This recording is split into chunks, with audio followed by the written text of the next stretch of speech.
Boa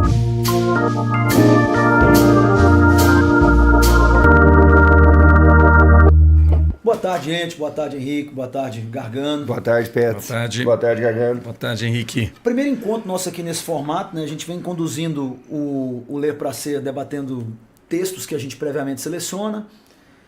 Comumente os garotos estão com a gente, os alunos estão com a gente. Hoje a gente está testando essa outra fórmula para colocá-los um pouco mais em contato, para permitir que aqueles que talvez não possam estar, ou talvez não, na escolha entre os muitos afazeres, né, optem por não estar em função de outras urgências, mas possam acessar o conteúdo que a gente discute, que a gente, pelo menos, né, falando para o espelho, acha que é importante. Eu acho que tudo que eu digo é muito importante. Né? Se as pessoas me ouvissem, o mundo seria bem menos danoso.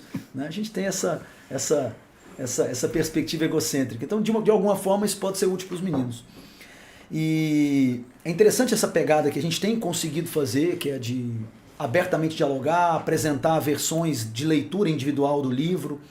Algumas das vezes nós concordamos com a perspectiva do outro, algumas vezes concordamos, mas complementamos, outras vezes divergimos. E assim a gente vai somando discussões para que os garotos possam ler o livro por meio das nossas conversas, e como alguns já chegaram a me dizer depois do Ler para Ser, foram fazer a leitura. Já ouvi 3 ou 4 que falaram do Conto da Ilha Desconhecida. Olha, gostaram muito e vieram. Foi um grande encontro, belíssimo. Leram e adoraram e ficaram mais encantados ainda depois de terem contato com o texto, óbvio que é a nossa intenção. E a gente vai fazer agora aqui com o Herman Melville, com o Bartleby. Um texto que eu não conhecia, o Henrique disse que também não conhecia. Eu já li muita coisa, o Henrique leu muita coisa. Gargano nos apresentou o texto.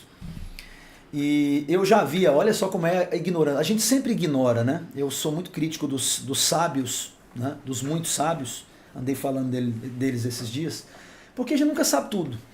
Eu já havia postado, né, um texto e utilizado como imagem a fotografia do Slavoj Zizek com a camiseta, né, que traz inscritas as palavras do Bartleby, né?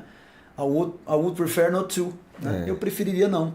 E eu não tinha a menor ideia de que isso estava ligado a um texto do Herman Melville, que eu já conhecia pelo Moby Dick, que era o grande texto dele, sem dúvida, um texto excepcional. E eu não conhecia o contexto da frase. O Gargano nos apresentou na hora da formatação do projeto para esse ano, e a gente inseriu o Bartleby, o escrevente ou escriturário, né? Escrivão, né? Um escrivão, ele há várias traduções. Texto muito curto, vale a pena que os meninos leiam depois, assim como Conto da Ilha Desconhecida, cabe na rotina, não é um livro que você tem que deixar de fazer outras coisas para ler, é um livro de leitura, né? A gente lê muito rapidamente, leitura rápida. Menos de 100 páginas. Fácil de leitura. E um texto muito intrigante. Chama a atenção, de início, para a gente começar a abrir a conversa, chama a atenção que um texto tão curto, tão pequeno, bom, mas assim, a gente está acostumado a ler textos muito mais longos, mais densos. Ele parece um texto leve, fluido, e chama a atenção a quantidade de produção acadêmica em cima do texto. Textos de figuras que não são figuras quaisquer, né? Figuras importantíssimas do pensamento, né? Da filosofia, da psicologia, da psicanálise, da sociologia, da política, tenha discutido, teorizado, se dedicado a produzir textos de crítica, de comentário, de resenha, a partir do Bartleby. A ponto de se chegar a dizer, é uma das coisas pelas quais a gente vai passar, que o Bartleby seria um texto fundador do existencialismo. Né? Poderia ser considerado uma espécie de texto a partir do qual se pode reconhecer o estrangeiro, né? Isso. O processo. O Camus foi um dos que... Né? O Camus chama o Melville de o Homero. Né? É o Homero do Pacífico.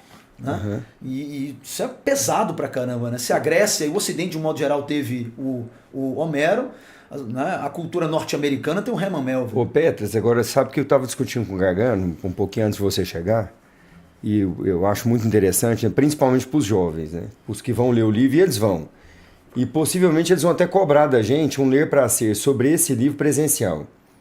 Só que agora com uma influência melhor, né? Antes da leitura ou durante a leitura, com um podcast, o ArenaCast, para analisar e tal, acho que, mas depois ao vivo, acho que eles vão querer. Em agosto, por exemplo, que a gente marque um... porque aquele time ali tá bem fiel ali, né? Os frequentadores ali estão bem fiéis e tal. Falei pro Gargano. Dessa vez, como eu não conhecia o livro, né, eu só conhecia o Melville e tudo, eu não conhecia o livro, né, o Bartleby. Eu falei assim, gente, eu vou ler sem conversar com o Pet, sem conversar com o Gargano, sem ler nada, nenhum artigo, nada. Porque normalmente eu faço uma seleção de artigos de boas universidades brasileiras e vou lendo ali junto, quando eu não entendo alguma coisa, né? Já vai pontuando. Nesse caso, tem 3 semanas que nós estamos ensaiando isso aqui. Aí eu fui lendo esse livro, fui digerindo, achei muito rico do ponto de vista simbólico, muito rico do ponto de vista existencial, porque questões fundamentais do século XIX estão colocadas aqui, né? E, por outro lado, eu acho que há uma forçação muito grande nas interpretações acerca, por exemplo, de alienação no capitalismo. As coisas estavam começando ali, sabe, Petras? Então eu não percebi no Bartleby um alienado de Wall Street ainda, sabe? Eu acho que... Wall Street não era Wall Street não, ainda. Wall Street não era Wall Street ainda. Tanto é que ele cita no começo, o autor, né?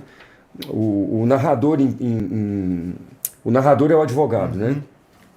Ele cita um cliente dele que era muito rico, né? Provavelmente judeu, né? John Jacob Astor. Foi um multimilionário norte-americano de origem alemã, provavelmente judeu, olha o nome, né? Que fez fortuna com comércio de pele, você vê, comércio de pele, e se tornou um grande proprietário de terras em Manhattan, em 1830. Então era o mercado imobiliário começando a... Então, eu acho que vai muito além disso, sabe? Claro que a gente pensa muito no deslocado, né? Porque havia ali 5 pessoas, né? Nós fomos apresentados nesse livro aqui para 5 pessoas. 6 se a gente incluir o milionário aqui, que foi apenas descrito brevemente, né? Cada um ali se encaixou de alguma maneira no mundo, né? Então, por exemplo, nós temos ali um alcoólatra, né, que ele trabalha bem até meio-dia, possivelmente depois disso ele bebe muito. Eu não tinha, ele me falou, eu não tinha percebido. Assim, para mim ele gostava de beber. Nós temos um cara que não bebe, mas não precisa beber para ser louco, né? Um menino explosivo. Temos um menininho perdido que foi entregue pelo pai lá, que é um menininho que... ele é um office boy, mas... ele compra comida pros caras, basicamente, né? Leva a carta pro correio e tal. Moleque de recado. Aí de repente... Mas essas pessoas, elas encontraram um lugar no mundo, né? Elas estão vivendo, elas saem daquele lugar, né? Elas têm vida social. A gente não foi apresentado para essa vida social, mas elas têm. De repente me aparece alguém do nada, que não tem passado, porque a nossa angústia ali, pelo menos foi a minha, e sem ler nenhum artigo que eu achei melhor ainda, eu fiquei muito angustiado. Eu quis saber quem que era o pai desse cara, quem que era a mãe. Que é a postura que eu tenho quando eu vejo um cara da minha idade, por exemplo, na sarjeta, vítima de dependência química e tal, né? Eu penso, gente, esse cara teve um pai, teve uma mãe.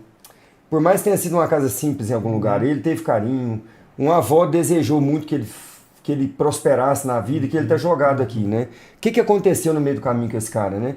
Cara, o Bartleby, a gente cansou demais para saber cadê a mãe dele, cadê o pai dele, cadê a vida dele, cadê a mulher dele, cadê os filhos dele. E a gente...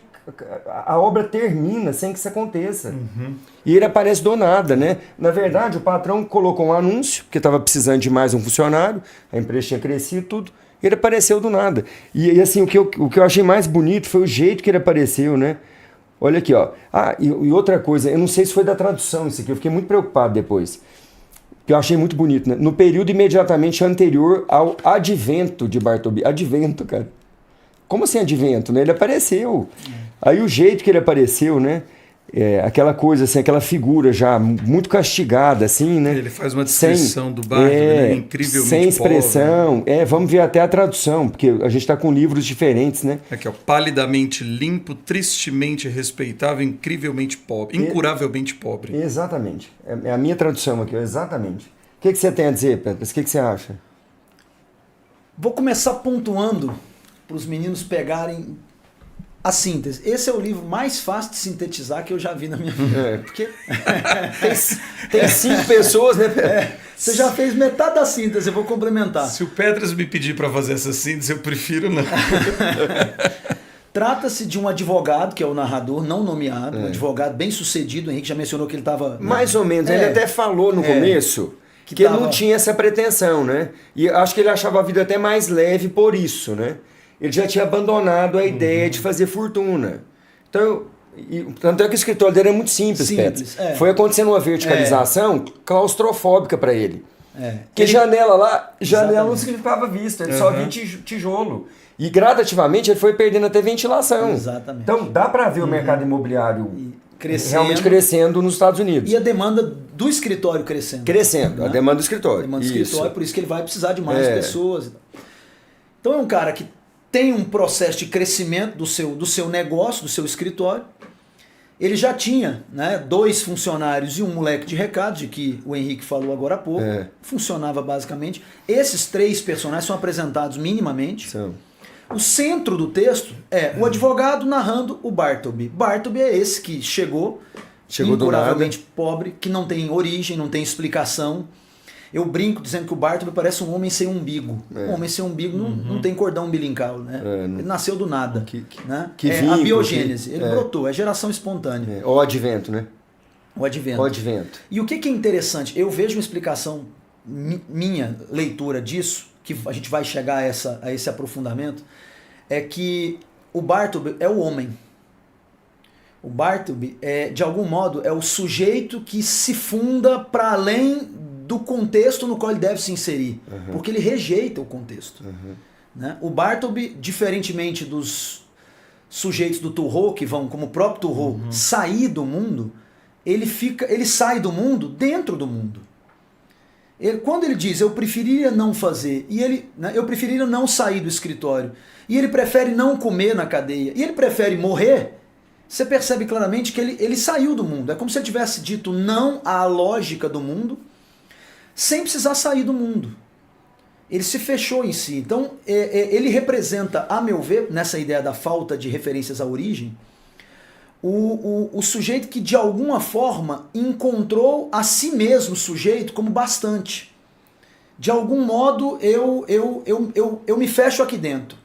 Eu prefiro não. Eu não quero fazer parte. Pets, e se isola. Mas isso talvez faça com que ele não precise de... Né? Porque um pai seria uma autoridade, uma mãe, um afeto, né? Um lugar de nascimento, talvez, né?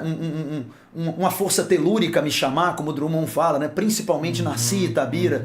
Eu não tenho um chão que me chame de volta, que grite em mim. Eu não tenho um pai, né?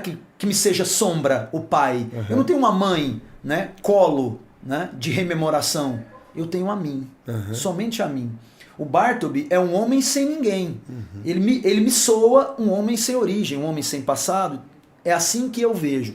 Claro que simplesmente porque não apareceu referência à origem, esse personagem não se enquadra nisso. Por que eu acho que esse personagem se enquadra nisso? Porque além de ele não ter a origem mostrada, o percurso de construção dele enquanto personagem, através da sua ação, que é a ação de não agir, né? Vem nesse sentido. A construção do personagem me permite enxergar essa não origem, essa ausência de origem, como sendo uma espécie de fundação do homem em si mesmo. Agora, desculpa, eu até te interrompi antes, mas porque uma coisa me chamou muito a atenção. No final, o autor fala da humanidade, né? Quando ele morre, tudo do jeito que ele morre e tal. Mas, Petra, se ele se basta... E eu acho essa análise bem interessante. Por que ele optou por morrer?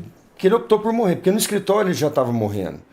Eu falei pro Gargano, ele não escolheu parar de comer e quase que parar de viver quando ele foi para a cadeia.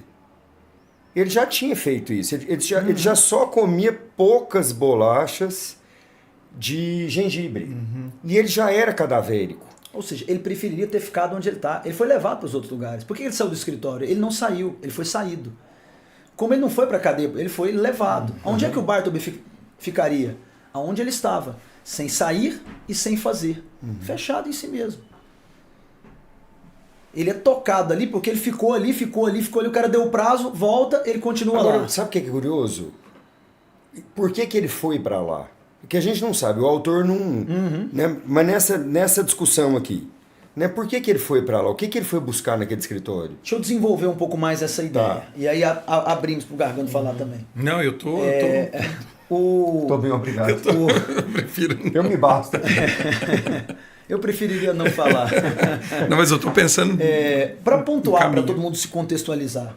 O Bartleby chega a esse escritório e começa a trabalhar como um copista, como os outros. E bem eficiente. Eficiente. E em um determinado momento, se eu não me equivoco, na terceira solicitação de um serviço, ele diz que preferiria não fazer.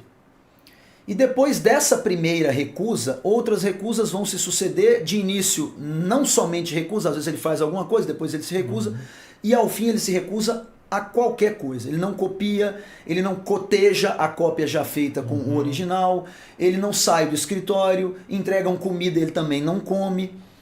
Então, e ele usa sempre essa expressão, eu preferiria não, I would prefer not to. O que eu vejo interessante aqui para nortear e vai dar base para a nossa conversa?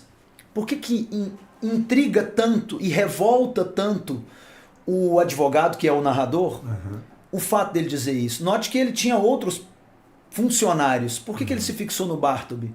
Porque o Bartleby é o único que foge das regras. É o único que diz não ao sistema. É o único que fala, não vou fazer. Primeiro ponto. Segundo ponto, a maneira da recusa. Se eu recuso de maneira virulenta, Henrique, eu não vou fazer. Isso pode ser um surto momentâneo, isso pode ser uma raiva. Todo mundo um dia está mal, não deve fazer isso. Mas talvez amanhã mesmo eu venha e me desculpe. Mas a tranquilidade, a serenidade... É uma recusa muito pacífica. Que é o que eles chamam de resistência passiva. Parece ser assim, fruto de uma certeza tão deliberada. Você me diz algo, eu preferiria não. Isso causava um estranhamento muito grande no Muito patrão. grande. O que mais afetou não foi dizer não. Porque se ele bate, vira a mesa e diz, não, calma, ele está surtado. Por isso que o patrão demorou muito para reagir. Deve ter brigado. Ele próprio saía e questionava.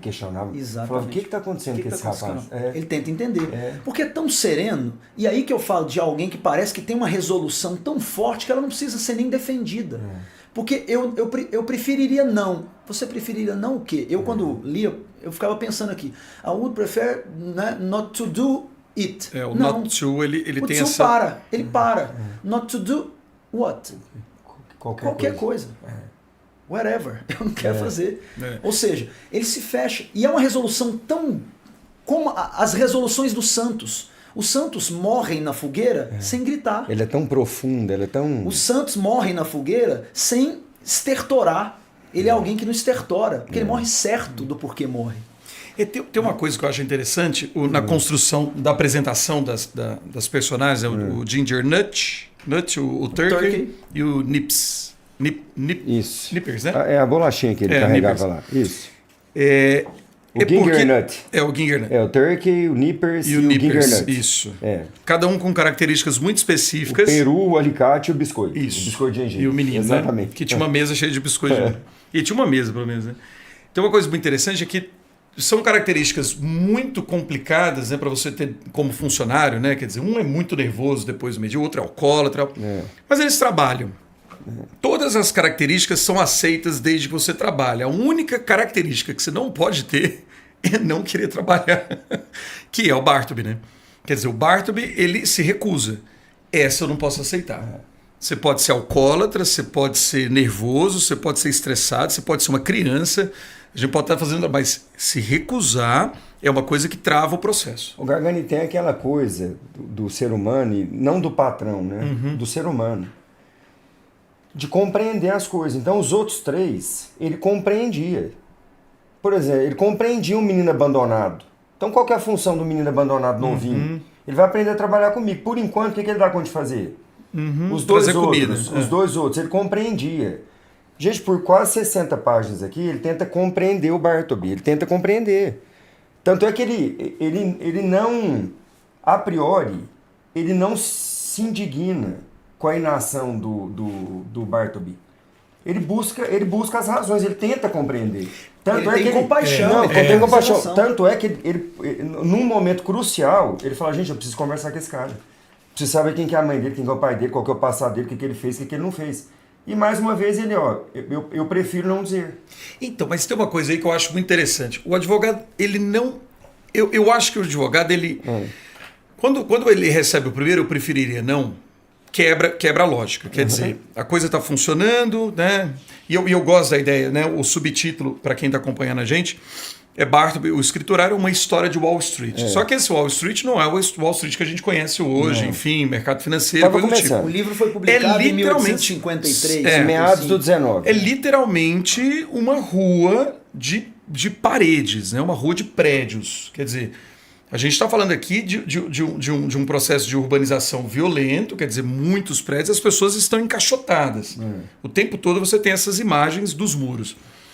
Mas eu acho que o advogado, ao contrário de compreender as características do uso, ele não entende o Bartleby. E ele não. Tanto é que ele se recusa a entender o Bartleby, que ele ou acredita que o Bartleby está louco, ou que esse cara é muito pobre, ou que ele. Tem alguma. Não é possível que você está dizendo isso. Quer dizer, alguma coisa está acontecendo com você. E aí entra uma dimensão muito isso que é muito interessante. Muito interessante, que é o seguinte. Ele não ouve o Bartleby. Uma das leituras do livro, imagino, seja exatamente essa. Existe um sistema.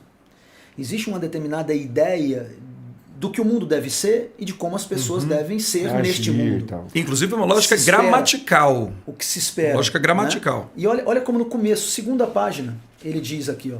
Antes de tudo, sou um homem que desde a juventude tem alimentado uma convicção profunda de que a vida mais fácil é também a melhor. Por que alguém escolhe o sofrimento? Por que alguém escolhe a solidão, o mutismo? Por que alguém escolhe comer biscoito de gengibre só? Por que alguém escolhe, por exemplo, não ser ajudado? Por que alguém escolhe a fome e a prisão?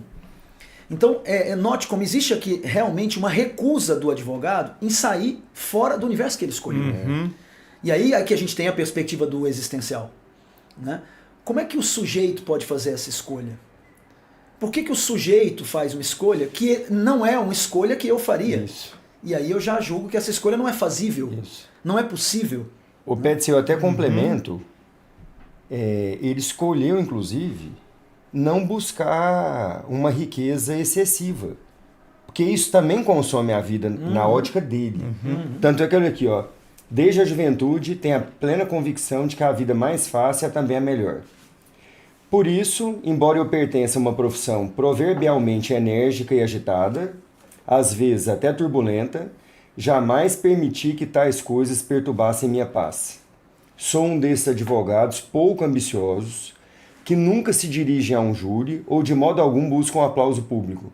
Você vê, modesto. Ele tinha essa compreensão. Nunca foi para o centro buscar muito sucesso. De que uma vida de muita riqueza, não sei o que lá, custaria muito para ele. Agora, o Gargano, o que eu achei interessantíssimo aqui e que discute justamente, olha aqui, ó, quando ele começou com as negativas, né? Eu preferiria não fazer, disse ele. Olhei-o com firmeza, a firmeza de um patrão que não compreende aquilo.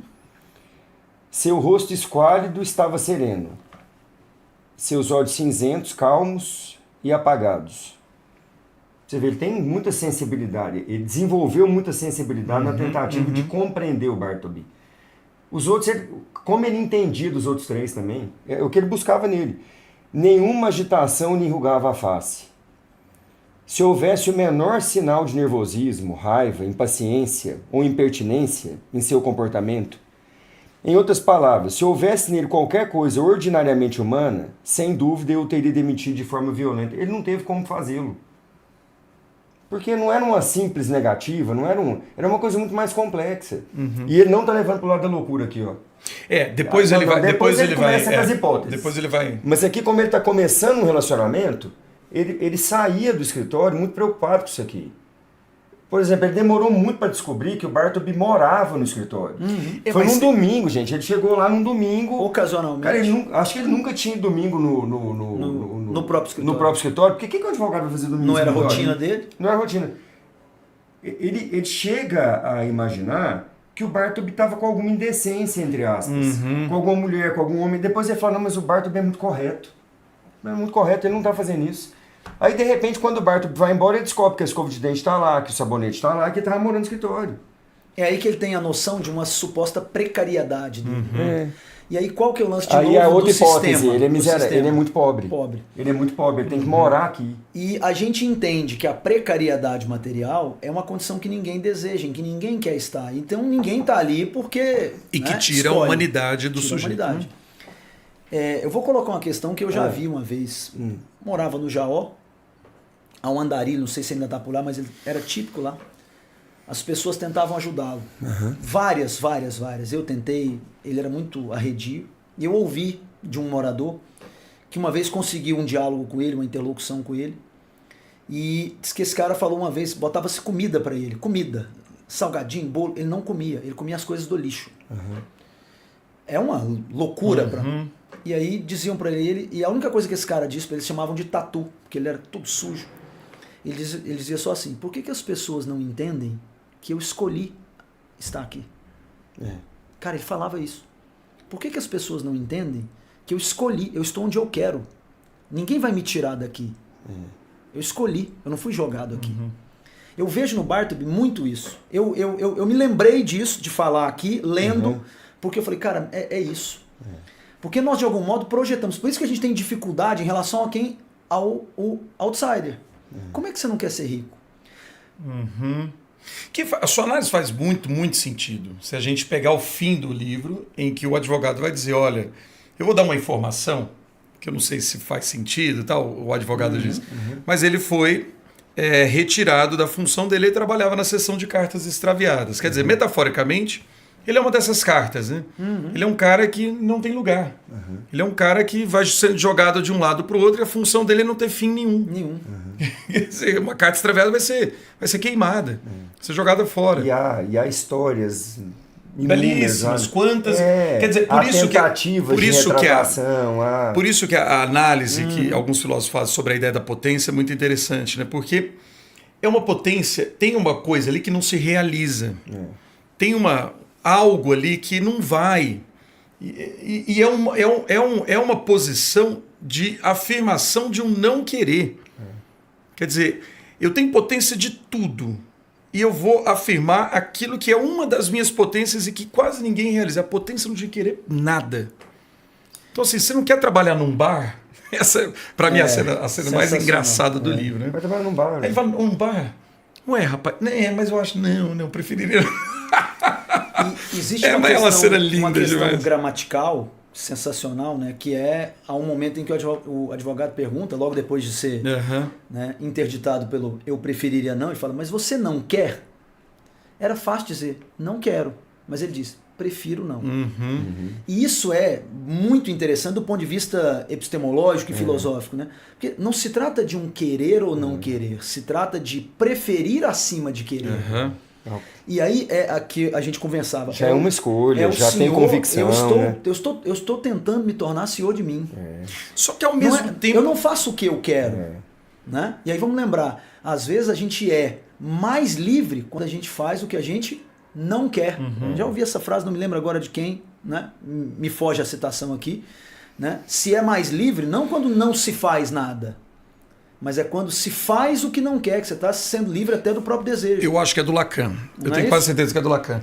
Mas, por exemplo, vamos... não é nem fazer ou não fazer, é dizer, eu prefiro não. Não é que eu não queira. É porque eu prefiro não. Então eu estou matando... Até a minha vontade não vai mandar em mim. Eu acho que é um trabalho muito interessante de caminhar por isso aí. Agora, por exemplo, vamos supor que o Henrique seja o advogado, eu seja o Bartolo. E eu digo para ele, eu prefiro não. Quer dizer, tem uma coisa do preferir não que ao mesmo tempo eu estou afirmando a mim mesmo e ao mesmo tempo eu estou me dizendo, cara, né, nossa relação de trabalho, eu prefiro não. Mas ao mesmo tempo eu te dou uma brecha. Entende o que eu estou dizendo? É uma frase ambígua porque eu me coloco na minha pura vontade de preferir não, mas ao mesmo tempo eu não recuso a ideia de fazer. Entende o que eu estou dizendo? Entendo. É como se, Henrique, olha, eu prefiro não dar aula, mas eu vou.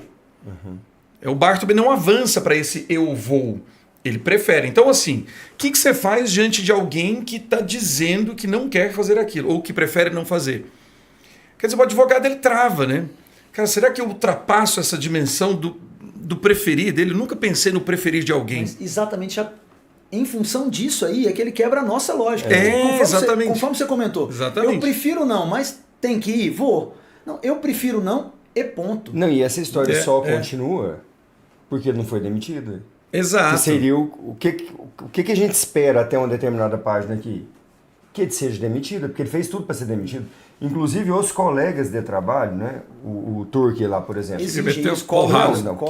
Num determinado momento, ele partiu para agressividade. Ele levantou e fez posição de boxe. Eu acho tipo assim, eu vou ensinar. Deixa eu resolver esse negócio.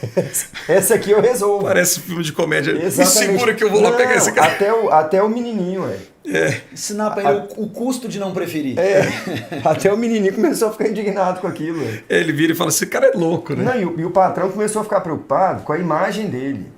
Tanto é que ele começou a imaginar coisas. Ele estava passando na rua e achou que estavam fazendo uma banca de apostas lá, mas era prefeitura, era disputa eleitoral. E ele já estava achando. E ele achou que a banca de apostas é se o Bartleby ia ficar ou não depois que ele recebeu uma ordem para sair. Que ele ficou com essa psicose. Né? Mas os colegas que iam lá, os colegas advogados, chamavam atenção para isso, porque quando pediam alguma coisa para o Bartleby, né? Ele falava para os colegas advogados, eu prefiro não. Como assim? O colega advogado da associada está lá correndo com a petição, com alguma coisa, eu prefiro não. Todo mundo começou a se indignar com aquilo. Agora, tem uma coisa, a primeira manifestação do prefiro não, ela vem quando o Bartleby... aí, assim, já fazendo uma análise que é bem... É praticamente a análise que todos fizeram, que é a análise mais capitalista, marxista, etc. Que eu acho que é bacana a gente explorar, porque tem essa potência o texto.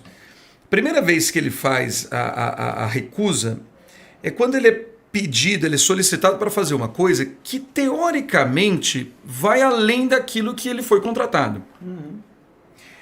É como adaptando para o nosso contexto. Ô Petras, eu vou te contratar para dar aula. Maravilhoso. Tá, Petras vai dar aula de literatura. Petras, você vai ter que corrigir prova também. Aí você fala, não, prefiro não. Peraí, qual que é o limite? Né?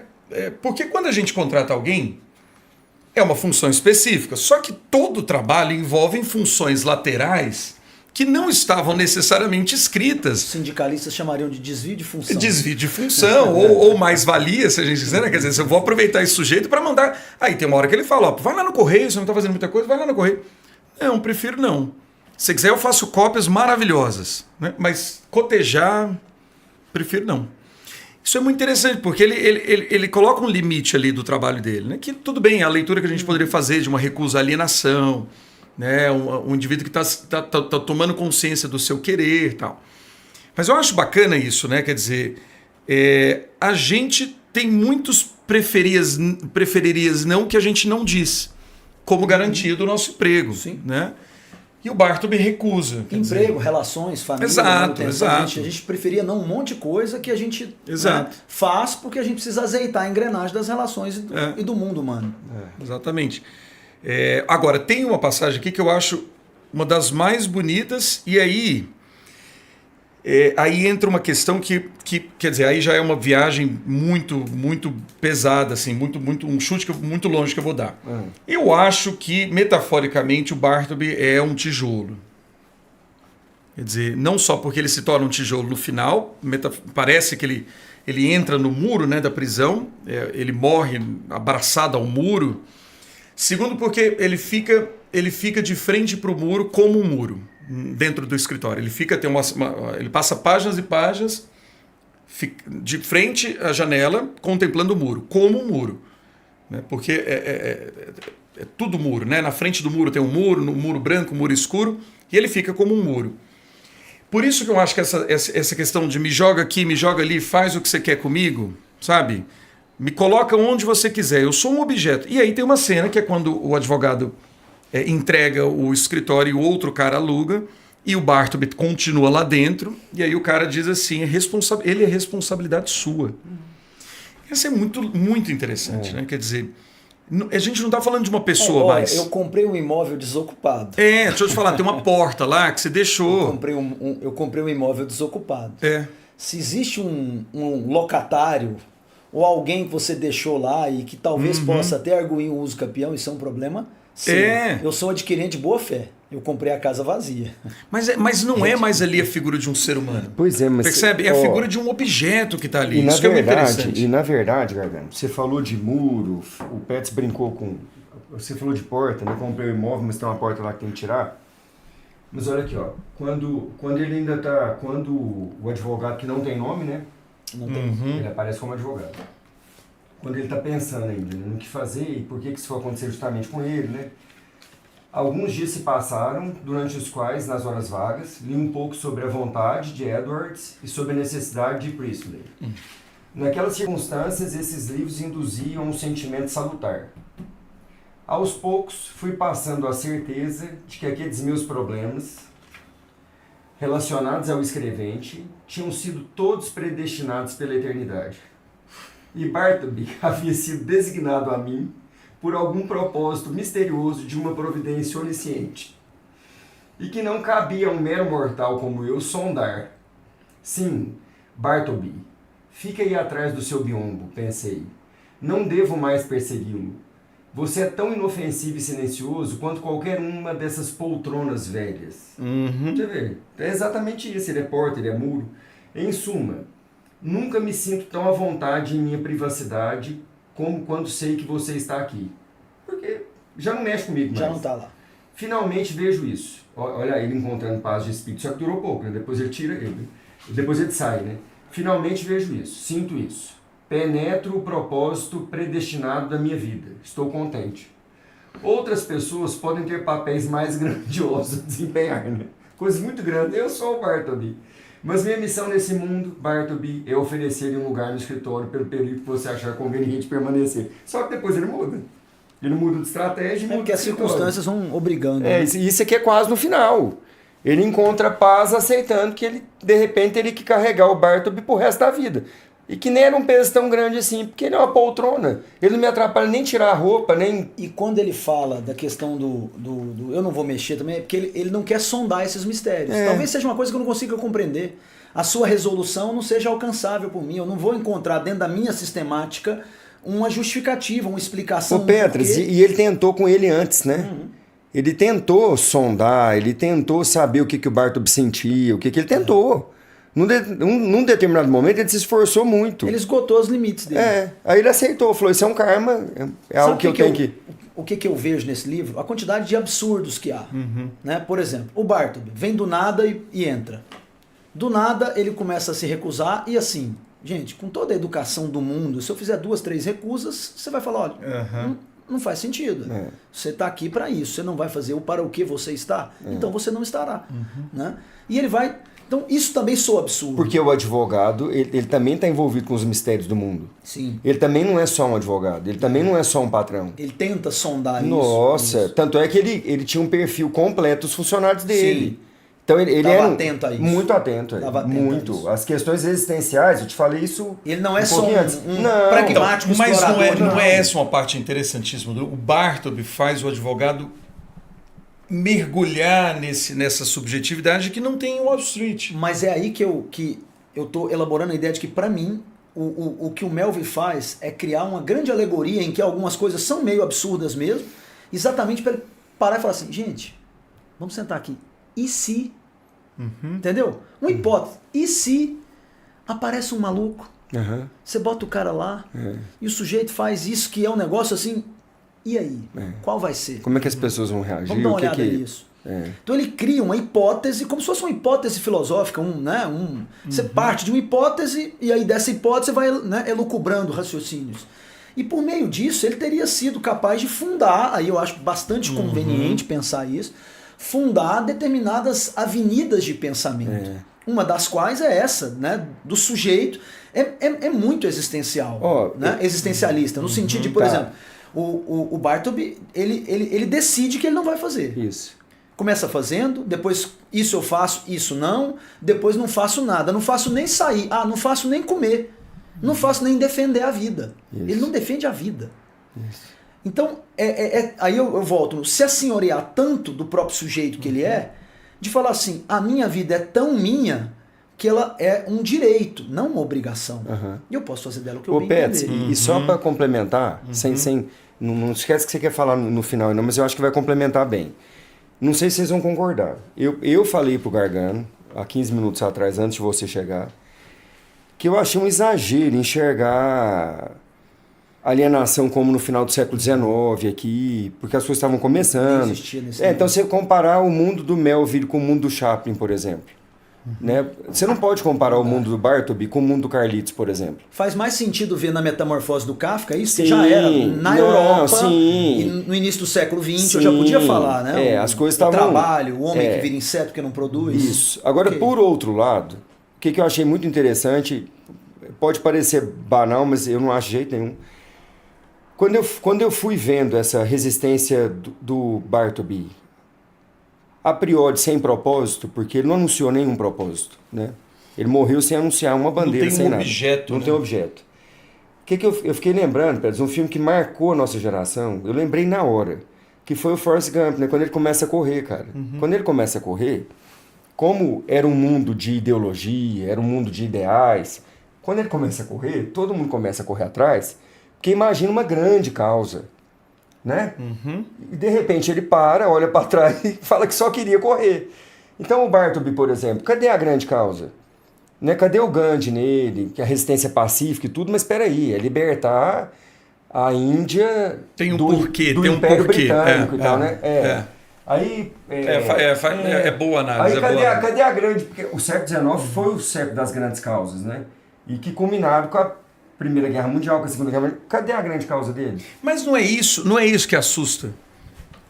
Quer dizer, não tem nada. Não é nem assustar. Não, assustar no é o que sentido chama assim, atenção. não tem nada. Mas aqui eu volto na questão do contexto. Porque o cara poderia falar assim, eu eu vou fazer greve de fome contra a sua Pois exploração. tudo bem, não tem. Isso. Eu estou me recusando porque eu quero melhor salário. Não tem. Isso. Eu estou me recusando. Por o quê? Mandela, por exemplo, chegou uma hora no sistema de apartheid vai preso. que teria sido melhor para eles libertar o Mandela. Porque o Mandela preso foi uma tragédia para eles. Né? Tentaram negociar com o Mandela. Ele falou, um sul-africano, um voto, eu saio da cadeia. Para ele era melhor ficar preso também, porque sair de lá com a sociedade injusta como continuaria e resolver o quê? Não faria sentido. Então ele tinha que sair de lá para acabar com o apartheid. E de repente até virar o primeiro presidente preto da África do Sul. Agora o contrário. Sair de lá para quê? Para ficar na casa dele? Em prisão domiciliar? Entendeu? Que volta o Turro. Né? Quer dizer, não concordo. Não, mas você vai preso. Desobediência civil e tal. Vou preso. Quer dizer, não, mas você vai preso para defender uma causa? Não, vou preso porque eu não quero. Eu não quero pagar impostos, eu não quero concordar com isso. A prisão é o caminho? Então, ok. O que você ia falar do contexto? O contexto da segunda metade do século XIX, que é nessa virada para a segunda metade que o texto é escrito, vamos lembrar que a gente vinha de uma predestinação espiritual. Nossas explicações, nossas justificativas, nós tínhamos Deus, tudo estava resolvido, Deus. Nós criamos uma outra leitura disso e trocamos o determinismo espiritual, metafísico, pelo determinismo científico, biológico. Inclusive nesse mesmo 1800 e alguma coisa. Então nós simplesmente representaríamos e reproduziríamos aquilo para o que estávamos programados biologicamente e contextualmente. E havia um fim também. Havia um fim. O fim só não era... Isso aqui me parece uma outra proposta, e aí, para mim, eu posso estar querendo forçar, mas para mim a leitura mais interessante é a que vê aqui a fundação da ideia do existencialismo. É o homem olhar e falar assim, não, eu não estou aqui em função de, para onde e nem a partir de. Eu me fundo. Né? Eu me fundo no sentido de, aí vamos lembrar, ser livre, inclusive para o fim, para o nada. Né? O Bartleby impunhou a liberdade dele. Ele não se subjugou, ele não se submeteu. Não. Só que a liberdade vai implicar em responsabilizar-se por isso. É muito fácil dizer, eu não vou fazer, eu prefiro não fazer. E aí vamos lembrar que eu acho muito interessante, inclusive, isso, né? Eu prefiro não. Eu posso querer, eu posso ter uma vontade, mas eu prefiro não. Olha como a minha consciência está acima da minha vontade.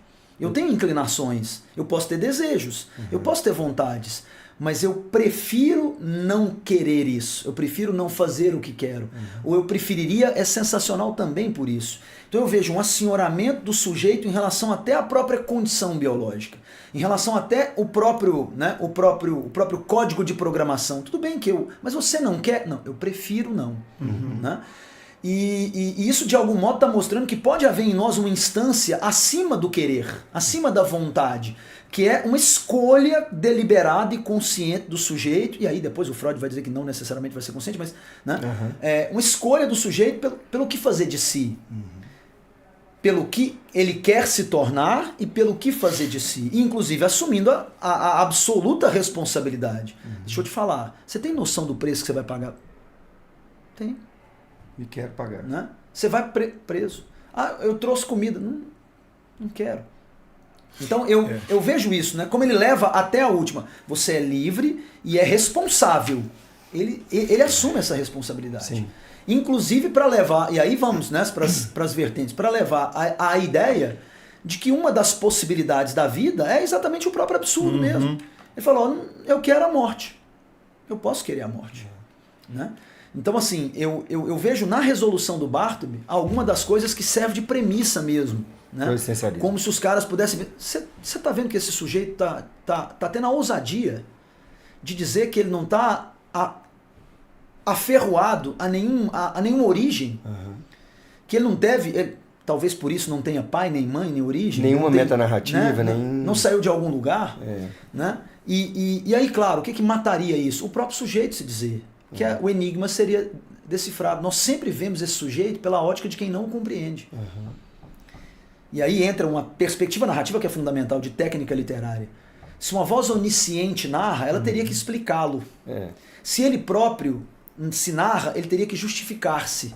Quando alguém que não o compreende vai para cima do que eu consigo entender, fica esse enigma. E a gente precisa olhar, e à época não se conseguiu ver, e depois, né, passa-se a enxergar que esse homem, né, eu posso escolher não esse caminho? Essa belíssima tentativa de explicar. Né? Há um poema maravilhoso do José Régio, português, belíssimo, do início do século XX, em que ele diz, tendes paz, tendes, né, automóvel, tendes tudo, eu não vou por aí.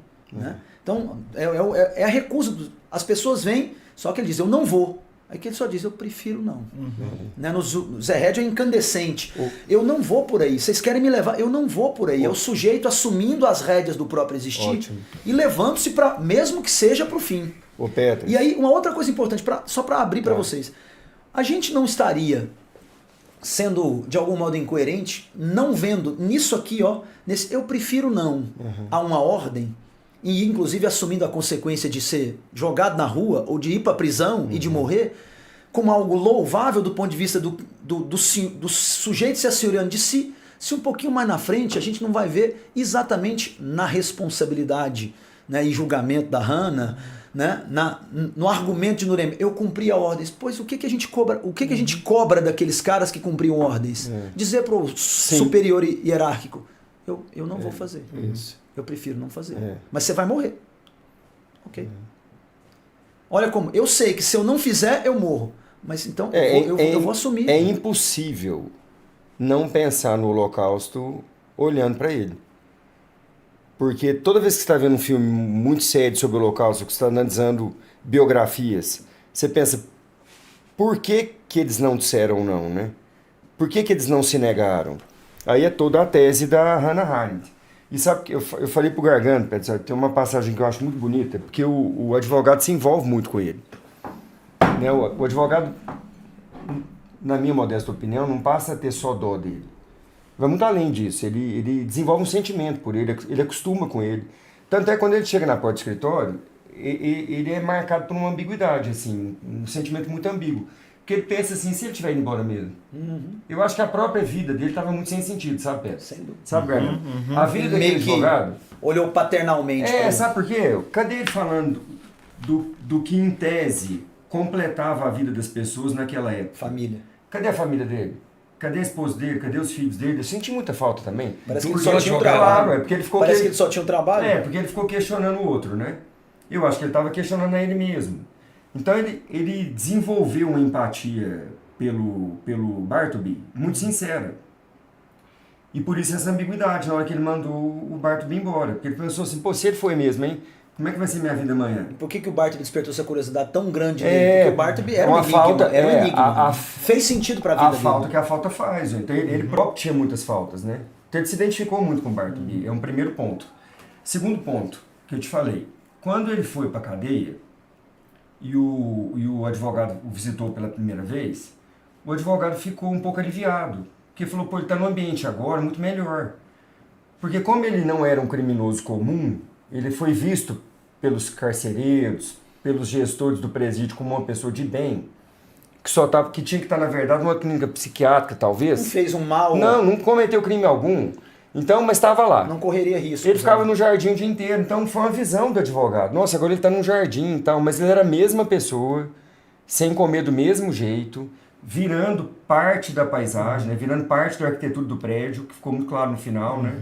Então essa coisa aí, eu acho. A gente volta para a questão existencialista de que a vida, em teoria, para o Bartleby, né, a vida ela não tem um pra quê, um porquê. Ela não tem um sentido. Nós normalmente damos um. Então, mas Ele poderia preferir viver, mas ele preferiu morrer. Não. O Petras, o Petras Henrique, como é que vocês analisam a frase do eu preferiria não, do ponto de vista existencialista, com o morceau do estrangeiro? Porque os dois são formas de preferiria não, né? No caso da personagem principal do estrangeiro, é um cara que também não escolhe muito, né? Quer dizer, a vida escolhe para ele vai sendo escolhido, né? Tanto é que ali a gente tira a ideia, quer dizer, por mais que você não faça escolhas, né? Isso é uma escolha. Não escolher é escolha. É uma escolha, você é responsável escolher por não isso. Escolher. Né? A cena que mais me choca naquele livro, uma das que mais me espanta, né? A mulher fala assim, mas você me ama? Ele fala, tanto faz. Que é mais ou menos isso, né? E daí, né? Cara... Mas eu acho o Bartleby muito mais resoluto. Muito mais. É porque a negação dele é tão consistente que ele se afirma pelo não. O Morceau, alguém determina ele. O Bartleby se determina. O Morceau se deixa guiar. O Morceau entrega as rédeas do seu destino nas mãos de outros. O Bartleby toma as rédeas do seu destino para dentro de si. Por isso que eu falei que o Bartleby é o sujeito. Ele chama, inclusive para isso, ó. Quando eu digo eu preferiria não, eu não estou dizendo que o sentido da vida é desejar a morte, é não querer nada. Né? Mas eu posso não querer nada? Posso. Porque como não há um para quê, nem um para onde, nem um porquê, eu posso encontrar um porquê, um para quê e um para onde. Mas eu posso não encontrar. E quando eu não encontro, eu vou me guiar por nada. Eu vou me guiar por nada. Tem que é para onde ele vai, né? Eu estudo um cara chamado Lyotard, e ele tem uma... Não tem assim, são ideias diferentes, mas eu acho que a estrutura ela funciona. O Lyotard ele faz uma crítica da crítica. Apesar de ser quase contraditório, mas a ideia dele é: eu não estou produzindo um texto em que eu vou me posicionar contra algo. Porque quando você coloca o contra, facilmente esse contra pode ser localizável e você consegue reverter ele, inverter ele, criticá-lo, etc. Que é o caso de você, por exemplo, defender uma posição oposta. Né? Essa posição nada garante que ela não possa entrar no mesmo jogo do sistema. Que é a crítica que ele vai fazer, por exemplo, ao modo como a esquerda foi apropriada pelo poder. Quer dizer, você tem um discurso crítico, né, que rompe com a estrutura, pelo menos em teoria, do que está acontecendo, mas esse discurso crítico facilmente é englobado pela lógica do poder. E quando você foge da crítica, você foge da determinação dos lugares. O Bartleby é mais ou menos isso. Ele não é um cara determinado no sentido de ter algo que determine o desejo dele. Ele é uma abertura que não dá para você colocar em lugar nenhum. Ele quebra a lógica de oposições. Justamente porque ele não se posiciona. Exato. Né? Então, cara, fala do que você não quer. Não, eu preferiria não. Ele abre um conjunto de posições muito mais do que fecha. Como ele não absolutiza nada, nem a própria negativa, porque não farei é uma coisa. Não quero. Tanto que a primeira pergunta é: você não quer? Não é questão de... Ele só diz: eu preferiria não. O que eu digo? Ele não se coloca no mundo externo a ele na posição de vamos sentar e conversar. Ele não abre diálogo. Ô Pedro. Por isso que eu digo, o Bartleby para mim é um ser que se fecha dentro de si. Esse mesmado assim. Ele se fecha essencialmente dentro de si.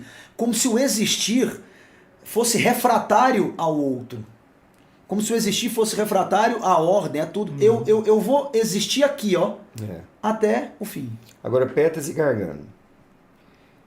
Conforme fiquei sabendo depois, o pobre escrevente, ao ser informado de que seria conduzido às tumbas, ao presídio, né, não ofereceu o mínimo obstáculo, mas, do seu jeito pálido e impassível, aqueceu em silêncio. Alguns dos passantes, compadecidos e curiosos, juntaram-se ao grupo. E, guiada por um dos policiais de braço dado com Bartleby, a procissão silenciosa marchou em meio a todo o barulho, o calor e a alegria das ruas que rugiam ao meio-dia. Como é que ele conseguiu essa adesão, né? Porque ele era um ilustre desconhecido. É natural que uma pessoa que reaja violentamente a uma prisão, por exemplo, atrai atenção. Como que ele pacificamente, aceitando o destino dele, né, que era ir para a cadeia naquele momento, conseguiu uma procissão até o presídio, né? Essa é a primeira pergunta. A segunda pergunta, que eu realmente eu achei muito interessante, mas não consegui nem hipotetizar. A segunda, o advogado tenta florear um pouco, né? Bartleby, eu conheço, disse ele sem virar a cabeça. E não quero falar com você. Não fui eu quem o trouxe aqui, Bartleby. Falei consternado devido à sua desconfiança implícita. Ele estava, obviamente, muito chateado com o advogado, né? E a primeira vez. Porque a primeira vez. Que ele manifestou. Que ele fala alguma coisa diferente, né? Que ele manifestou um sentimento. E para você, este não deveria ser um lugar tão abominável. Não é nada vergonhoso você estar aqui. Tipo assim, você não cometeu crime algum. É vergonhoso para quem cometeu crime. E veja, não é um lugar tão triste quanto se pode pensar. Olhe, lá está o céu, aqui está a grama. Bicho, o que ele afirmou? Eu sei onde eu estou. Tipo assim, cara, eu estou preso. Eu estou no presídio. Eu sei onde eu estou. Ele respondeu. E não disse mais nada. Então eu deixei. Eu ainda leio isso mais além. Eu sei onde eu estou, não eu sei onde eu estou no mundo. Onde você vê. Eu estou em mim. Eu sei onde eu estou. Você pode ver onde. Você não deveria. Deveria. Prefiro não. Então, o julgamento, por isso eu volto na questão do ponto de vista. É sempre o cara olhando o que ele deveria. Você não devia sentir vergonha, você não devia.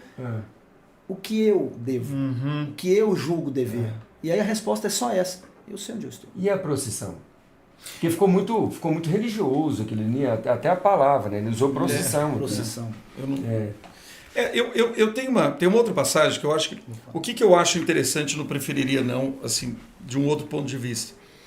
Eu acho que ele abre, inclusive, para esse debate. Né? Quer dizer, é uma frase muito potente porque ela modifica e permite que a gente pense por outros lados que não a oposição. Né? Se o Bartleby tivesse um objeto determinado, a gente estaria falando do objeto determinado dele.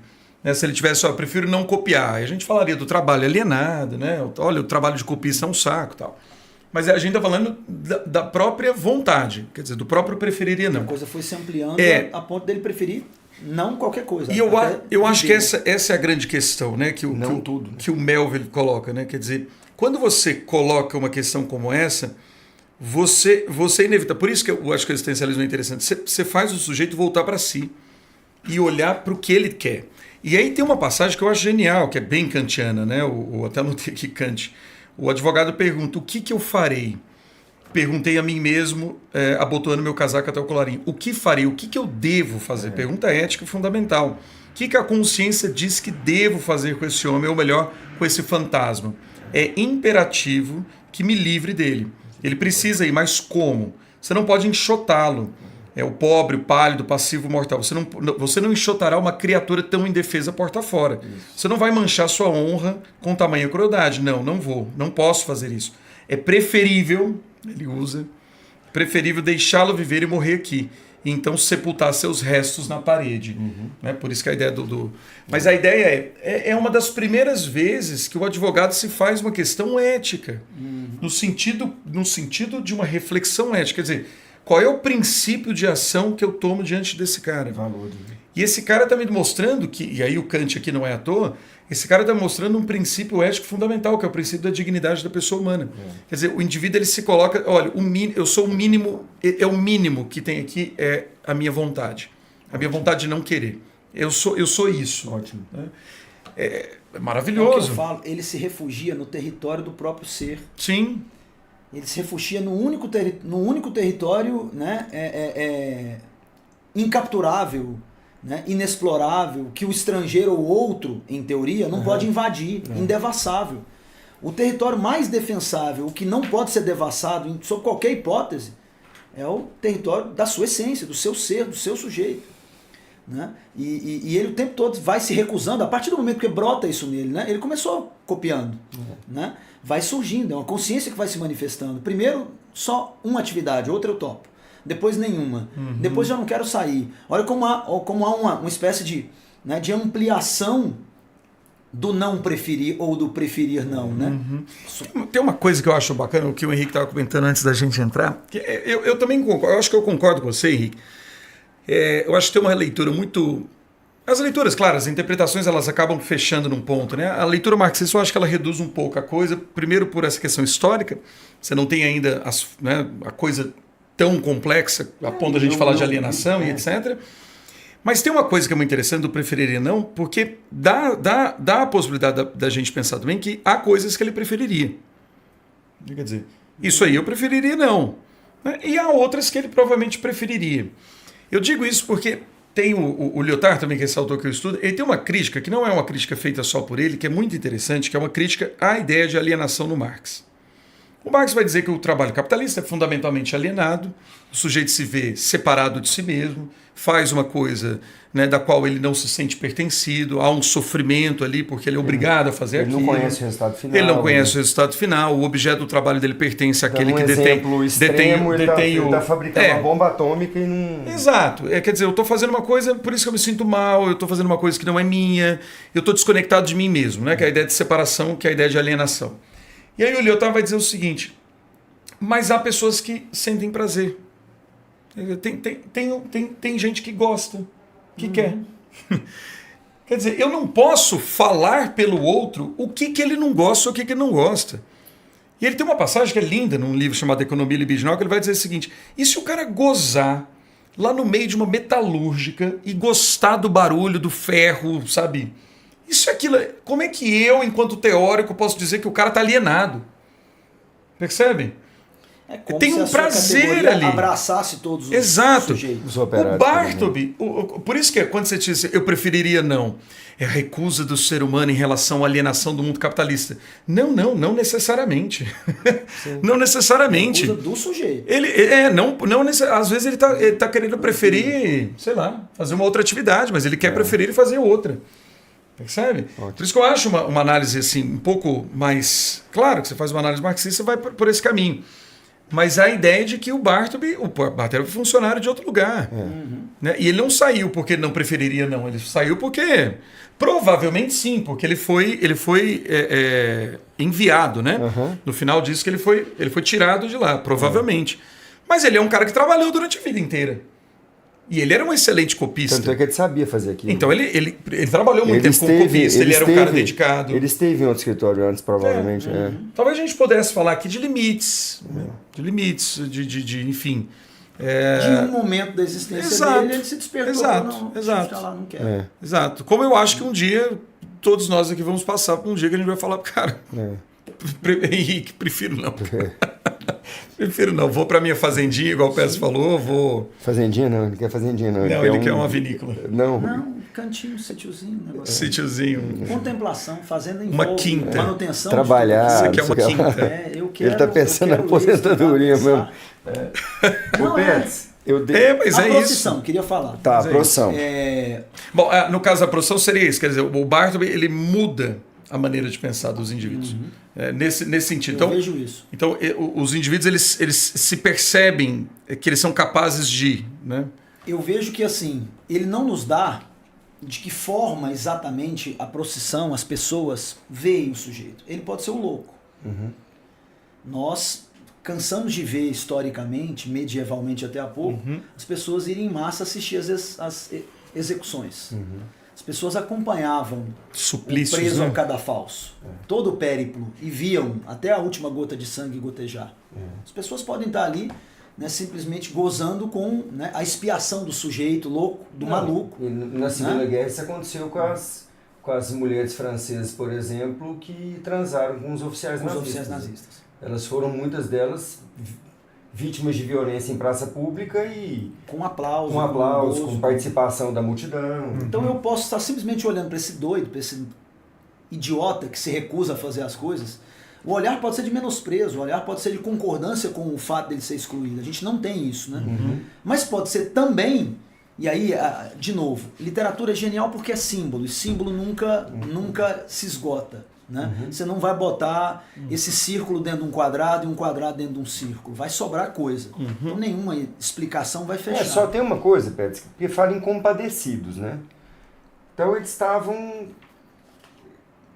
Tem uma empatia ali. Eu sinto uma certa solidariedade, entendeu? Ou dó, né? Ou dó. Agora, por qual motivo? Pode ser porque ele é louco. Aí é que eu digo, o compadecimento pode ser, gente, tadinho, né? Olha aí, como eu não entendo, como é que alguém abre mão de uma fortuna? Como é que alguém suicida sendo rico? Né? Entendeu? Pô, o cara é milionário, o cara se mata, não faz sentido, é porque você acha que ser grana tá bom. Então, assim, pode ser um compadecimento. Essa é a sua régua, compadecido não é concordância. Compadecido não é ser partidário. Eu tenho pena porque são coitados. Já tem um sentimento, mas... Vamos lembrar, a própria ideia de compaixão nesse caso aí, eu preciso estar na sua dor e eu preciso me aproximar. E pode ser, pô, né? Tadinho, né? Ou coitadismo, tadinho, digno de pena, né? Ou pode ser, no outro lado, ele mobilizando, né? Se as pessoas tiverem entrado em contato com o porquê de ele estar sendo conduzido, elas podem ser porque pode ter se identificado. Pode ter havido um buchicho, né? Porque como ele foi ficando famosinho, porque o prédio era importante. Quem é esse maluco? O que esse cara... A polícia foi lá.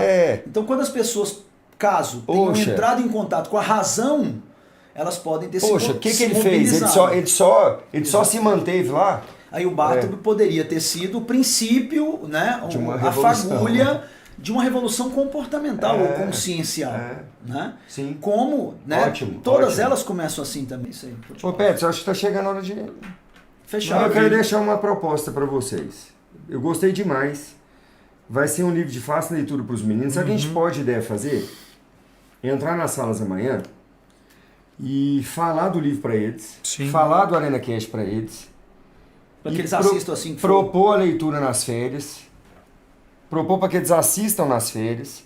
E a gente volta com presencial. Concordo. Desse livro aqui. Com eles já substanciados pela leitura. Com leitura, com... O que vocês acham? Maravilhoso. Muito bacana. Bom, né, Pets? Muito bacana. A gente fala para eles da disponibilização do material discussão. Tudo, fala com o Rafa, tudo. Bacana. Beleza. Ótimo. Mas é muito bacana a gente discutir o livro assim, né? Você vê que por mais que... Eu gostei demais. Que a gente tenha a própria leitura... Isso aqui é bom, Pets, não conversar antes. É muito bom.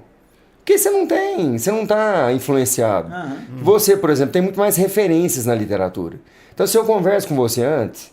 Por exemplo, deixa eu ser muito sincero. Eu amo muito, eu adorei Moby Dick. Tanto é que eu comprei uma edição chiquérrima, que está lá no meu escritório aqui no Fundi. E o que eu li tá tudo aquele capa dura que a gente fez a coleção no passado, né? Cara, não parece o Melville, cara. É outra literatura. Isso aqui... Claro que você deve perceber um diálogo com o Moby Dick aqui, ou com alguma... Eu não percebi nada. Isso aqui pra mim é outra coisa. A conexão que os críticos fazem é da busca dos protagonistas, né? Por um objeto inencontrável, incapturável, né? Ele em busca, né, dessa que o mundo não aceita e por isso ele vai ser tragado pelo mundo. O mundo não quer um Bartleby fechado em si mesmo. Ou você está na ordem... Vocês falaram do tijolo no muro, né? Ele não quis ser mais another brick in the wall. E acaba buscando, deixa eu te falar. Você vai no final de volta, né? Você precisa encontrar o seu caminho, o seu buraquinho no muro. Achar em que lugar da parede você fica bem. Exatamente. Você precisa ficar na parede. Exatamente. Né? Eu lembrei, quando lembrei do Pink Floyd. Sim. E sabe do que eu lembrei aqui agora? De um filme que a gente assistiu no mesmo contexto também, talvez juntos, em família, do Santoro, que ele vai preso por causa de maconha, cara. É o Bicho de Sete Cabeças. Bicho de Sete Cabeças. O cara vai pro manicômio, o bichinho fica doido mesmo, né? Completamente destruído porque... E fica doido. E a música cai como uma luva, né? Bicho de Eu Sete não Cabeças. fiz nada disso e você fez um bicho de 7 cabeças, né? Então, por um baseado que ele fumou, ele terminou. É o que você falou. Completamente louco. O que o mundo quer, né? O que o mundo espera, né? O mundo queria alguma coisa, esperava alguma coisa, ele se recusou. E a ideia do louco, né? E a ideia do louco, né? Então ele perseguiu uma coisa, só que essa coisa estava dentro dele. Em Moby Dick você persegue a cachalote. Né? Você vê como tem personagem. Ele é o autor de personagens obstinados, obcecados. Personagens que saem do mundo em busca de alguma coisa que talvez seja inalcançável. Antes de encerrar, só comentar uma coisa que eu já passei por pés, mas só para quem está ouvindo a gente, tem o artigo do Contato Caligares. Quando ele vai fazer a associação entre o Bartleby e o filho do Melville, né? Do Melville, que é uma criança, quer dizer, é como se o Bartleby fosse uma criança que fica no escritório, né? Entre quatro paredes, é o pai tentando trabalhar, produzir, e aí, filho, vai para lá? Não, prefiro não. Não, mas por que não? Prefiro não. Não, e como que eu isso faço? se encaixa Faz, nisso total. que a gente falou, né? Total. A fala final, né? Você é responsável por ele, vai um pouco nessa direção. O nosso microcosmo, né, é a sociedade em casa. Deixa eu te falar, você precisa se adequar, você mas precisa o Antônio pertencer. não vai ser palidamente asseado e pateticamente respeitado, pelo amor de Deus. Não vai ser. Isso aqui é uma construção assim... Ele pode ser um copista. Isso aqui já é alguém dilacerado, mas tá, assim, né, cara? Isso aqui é alguém que tem uma estrada longa. Isso aqui tem muita ruga, né? Tem muito meandro ali de... Não nos é dado esse passado dele exatamente pra gente perceber esse cara quando aparentemente as coisas deixaram de ter um porquê. E para ele não ser vítima, pra gente não interpretar ele como vítima de um processo de exclusão, enfim. Show. Muito maravilhoso. Bom, né, gente? Bom, muito bom. Fechou. Massa. Valeu demais. Valeu, querido. Massa demais. Perfeito. Sempre Valeu, mais. Petras. Valeu.